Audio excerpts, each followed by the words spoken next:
we got to talk first about the biggest event in sports. That's right.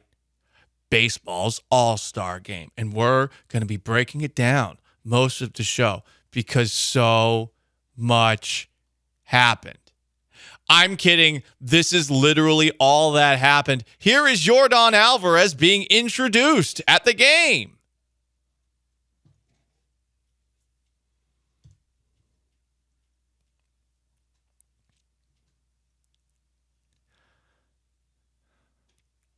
Well, he kind of got booed. Listen to that techno in the background. And you had all of those people cosplaying as charros, which is in Mexico, a horseman from the countryside, typically a vaquero, which was the foundation for the American cowboy. I mean, there was a lot of Texas cultural appropriation going on by Major League Baseball. And Yordan Alvarez, man, he looked so good when he walked onto the field and gave that cowboy hat to that child. And then he looked so good in a 5-pitch walk against Braves pitcher Max Fried. By the way, how the hell did Max Fried get to the All-Star game? He's 7-5 with a 3.08 ERA. He's the second pitcher into the game. 3 balls low and away, a strike down the middle, which Yordan fouled off, and then another low pitch, a 5-pitch walk. Yeah, I mean, I legitimately only watched that game for Yordan Alvarez. He said the plan was one plate appearance, so he wasn't pulled from the game early by a jealous, angry Bruce Bochy, as some suggested. And his favorite part of the game was the walk that he drew. He went in the Rangers clubhouse. I don't know. Maybe he planted some bugs. Did he huck a loogie anywhere? Did he miss the urinal when he went to the bathroom?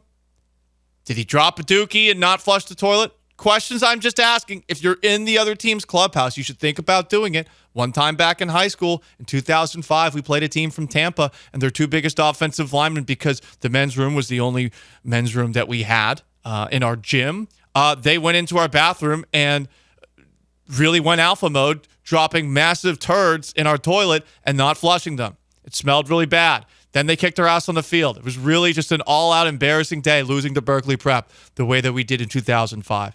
And I'll never forget those turds that were dropped in there. An act of terrorism? Some are calling it that. Scarred you for life. It scarred me for life, Austin Rodriguez behind the glass in for Sean Mapes. Awful. The stench, it'll never get away. So I don't know if Yordan did that, but he got booed during his introduction, kind of. He got booed during his first plate appearance, a little bit more so. Rangers fans clearly already checked out, already thinking about Cancun. And I was thinking about Cancun as soon as Yordan Alvarez left the game. I'll be honest, it did not draw my attention. The All-Star game was never going to draw my attention for anything non-Houston Astros related. But guess what? It was quick. Despite all those pitching changes, 2 hours and 28 minutes. Hell yes. Hell yes. Let's go for less than 2 hours next year. Let's make the pitch clock faster. And I get it. There were some other things that happened over the course of last night's All-Star game. But, I mean, this is the kind of coverage that this game got. I read the ESPN write-up. This is one of the most annoying things you're ever going to hear because it talked about the most dramatic moment in last night's All-Star game, which the American League rallied from down 3-0 to win 5-3 with Red Sox center fielder Jarren Duran hitting a 2-run homer to win the MVP. This write-up, insufferable, and everything you need to know about the way that ESPN and all major entities cover baseball. I'm going to read it dramatically. The quick exhibition began with a dose of drama.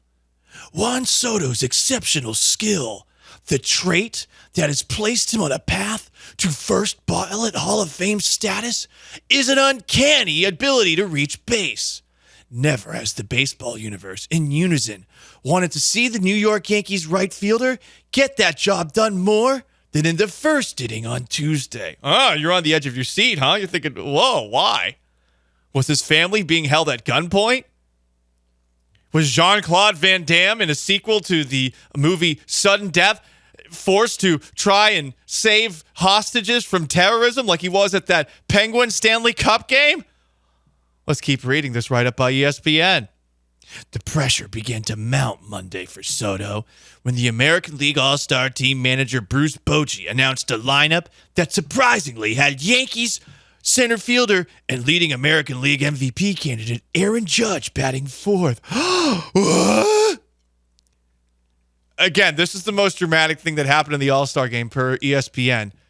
It needed 7 paragraphs to write it up. We're only on paragraph number 4. Starting now. That meant Judge was not guaranteed to face Paul Skeens, the Pittsburgh Pirates rookie sensation, who was slated for a strict 1-inning limit. Somebody had to get on base to produce the clash. When Skeens retired the AL's first 2 batters, that somebody had to be Soto, or the matchup everyone wanted to see wasn't happening. I mean, I'd rather see Paul Skeens versus Shohei Ohtani, but that's just me. Soto, in typical fashion, we've got 3 more paragraphs to go, accompanied the task by working a 7-pinch walk to appease the masses. To appease the masses. He drew a walk against Paul Skeens. That's what everyone wanted to see? No, they wanted to see either Skeens strike him out or Soto take him deep. And maybe they'd get to see him against Aaron Judge. Is there that much of a difference between Juan Soto and Aaron Judge? Or Shohei Ohtani and Aaron Judge? Is Aaron Judge even still a thing? Aaron Judge is the American League MVP frontrunner? All news to me. East Coast bias? The article continues. I was just trying to take him deep, bro, said Soto, a 4-time All-Star, who started for the first time on Tuesday. Well, he's only 24 years old. But after 2 strikes, I was trying to work the at-bat because I wanted to make sure he faced him too. So I got my job done. So 6 paragraphs, you're probably thinking to yourself, oh my God, the at-bat between Aaron Judge and Paul Skeens must have been one of the greatest things that anyone ever saw. And this is how the biggest drama in last night's All-Star game per ESPN wraps up. The drama, however, was fleeting. Judge swung at the first pitch and grounded into a fielder's choice to end the inning. I mean, a lot of build-up, 0 payoff. So there you go. That was the most dramatic moment in last night's All-Star game per national media. You're Absolutely welcome. riveting. So riveting, Austin. The way that they wrote it was riveting. The way that it happened was anything but. I don't think people were biting their fingernails in anticipation over Paul Skeens pitching to those batters, even the most diehard baseball fan. I think you were excited to see Paul Skeens pitch against really good hitters back to back to back. But were you excited for individual matchups? Probably not, because baseball as a national sport is not that anymore. Honestly, the best at-bat in this game, and yeah, I'm giving you an actual All-Star game breakdown. Baseball Paul is here, baby. Shohei Ohtani, who homered in the game, had an awesome at-bat against Mason Miller of the Oakland A's. That poor guy, just stuck on that garbage team, who struck out Ohtani with an 104-mile-per-hour slider. I did not know that was possible. But, I mean, Paul Skeens, he had 5 pitches, hit 100, no strikeouts. I mean, what was I more impressed by? I was more impressed by Paul Skeens' girlfriend, Livy Dunn, on the red carpet. She's a very strong and independent woman. And in an interview with ESPN, she showed the world how she grips a fastball. 4-seam? No. She's a 3-seamer. Some people are 4-seams. She's 3-seams, okay? Also, saw Daniela Correa on the red carpet too. I don't know who she was wearing. I don't know who Livy Dunn was wearing. It's who, not what. Get it right, you savages, you barbarians. It's who. Was she wearing or I don't know. I don't know. But those sound like they're French clothing companies. I personally am wearing Homage, but I like a little TJ Maxx in my life. Sometimes some Target. I am a brand representative and influencer for them. The uniforms for the All-Star game was actually the subject of conversation. I don't know if Nike started letting the interns run the sweatshops, but I don't know how Nike came to the idea that we're going to be a 2 on the Tom Herman P scale with the uniforms. Like those American League uniforms were P colored. I don't know why they went away from the teams just having their players wear their uniforms and they're all together on the field at the same time. I always thought it looked cool to see everyone wearing the different uniforms. No one is going to buy a Fanatics jersey as it is for a regular baseball team. Like, it's just a regular baseball jersey. Most people have gotten to the point where you'd rather buy the knockoff ones, counterfeit ones in China because they're actually of better quality than the Fanatics ones, which are also outrageously expensive despite being low in quality. Do you think people are going to pay $100+ for those ugly-ass uniforms? No. No. No one's doing that, Austin. Guys, I can't believe that Nike is a multi-billion-dollar corporation still with the stuff that they have been doing of late. The uniforms that they've brought into the NFL, into the NBA. They are creating all sorts of different uniforms. You know who wouldn't be caught dead in something Nike? Livy Dunn. You know who wouldn't be caught dead in something Nike? Daniela Correa. Nope. Daniela Correa will break your ribs if you try to put Nike on her. You don't do that. She is an icon. The queen of Minneapolis, Minnesota. So, that, guys, wraps up our coverage of the 2024 All-Star Game in Arlington, Texas. I'm kidding. There's actually something else we have to get to on the other side. I, as a longtime Texan, felt insulted by the way that Major League Baseball looks at us as a state. I've lived here in Texas for 11, nearly 12 of the last 14 years. I consider myself a Texan at this point. I never want to leave Houston. I know I'm not originally from here, but I've been a nomad. I lived in Massachusetts and in Florida and upstate New York and worst of all, Seattle. I'm here. I would prefer to stay. The life of radio is hard. Sometimes you don't have a choice on that front, but I love it here. And the longer I live here, the more that I realize that a lot of people have very outdated, wacky visions of what Texas is before they've ever been there. And I'll admit, I used to be in that same category. I thought, based off of all of the random commercial cut-ins to stadiums that they'll show on NFL broadcasts, MLB broadcasts, where it's always a cactus, somebody riding on a horse. I always assumed that Texas was as stereotypically Texas. You got cowboys everywhere, people riding their horse to work. Everyone's got guns. Like, that's what I thought when I first moved down here. And the first moment that I realized it wasn't was when the first weekend I was out while going to Royal Oak in Montrose and going to the bathroom. I walked to the bathroom, and as I walked to the bathroom, a man brushed up and down my left arm and said, "Hey, sailor. Hi, sailor. What's up?" And I realized then, oh, Houston is just a normal city that, like most city, trends a little blue. Nothing wrong with that. No comment on what I did with that person who stroked me on the arm. Use your imagination. It's one of the fun parts about this show.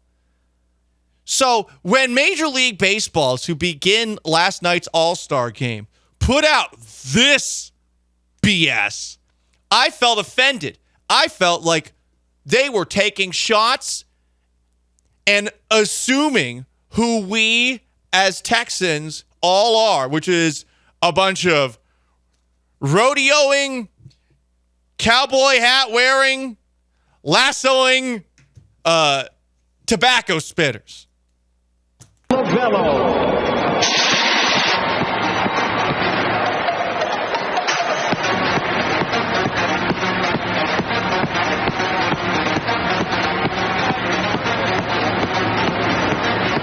Leading off, it's his second baseman for the Arizona this isn't the clip. Diamondbacks. So there's a clip that essentially shows at the very beginning of the broadcast the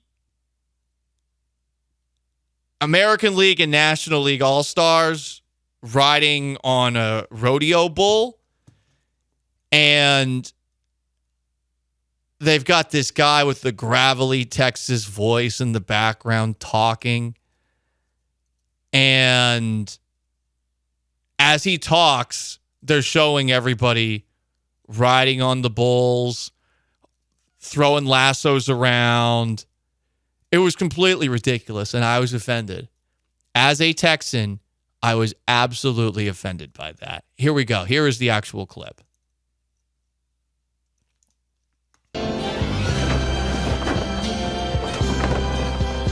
I've been walking these streets so long. On a warm Texas night in July, welcome to an all-star rodeo.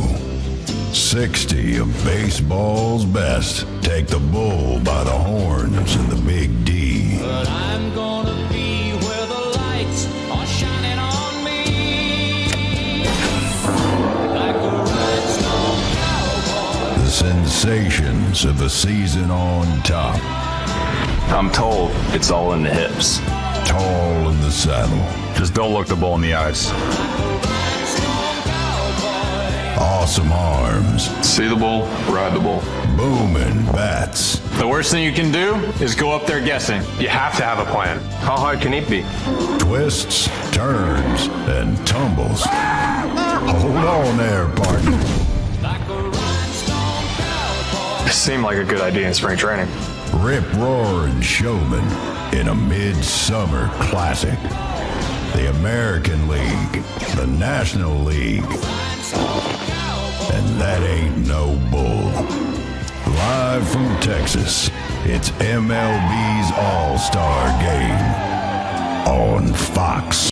I mean, what an FU to the great state of Texas. Just assuming that's what we are. Cowboys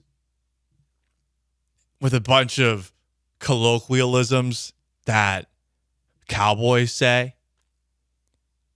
I suppose that maybe that's what South Oklahoma is, but before the game, they have cowboys that are riding on a horse to bring the colors out. They have guys dressed up as charros. In Mexico, a charro is historically a horseman from the countryside, the ranchero, who lived and worked in the haciendas and performed all his tasks on horseback. Basically a vaquero, which is what an American cowboy is based off of. They had gunshots firing off as players were walking onto the field. They had lassos. They were doing rope tricks. It was just an outrageous assault on Texas culture, assuming that that's all we are. And it reminds me of the time that I was at a wedding in Massachusetts with my family, Northeastern based, where a bunch of my relatives, all women, cornered me and said, "Hey, Paul, why does your state make it so it's illegal to have an abortion?" Like stuff like that. It's stuff like that. Just assumptions being made about who I am because of the state that I live in. And I thought that was absolutely racist against Texas, and I think we should consider seceding from the United States of America. Right there, that's the line in the sand. We're not all cowboys. Some of us swang and bang. Yeah. Some of us drink a little purple drink. Some of us do things differently than you'd expect. Yeah.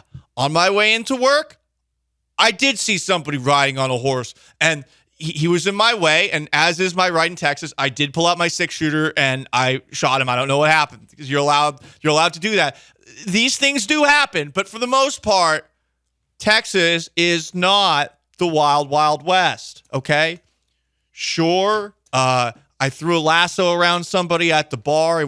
But we all chortled about it because as we spit our dip on the ground, it was fine. But Texas is not what the MLB All-Star Game wants you to think it is. I'm offended by what they did, and I hope that the network executives who greenlit that are fired.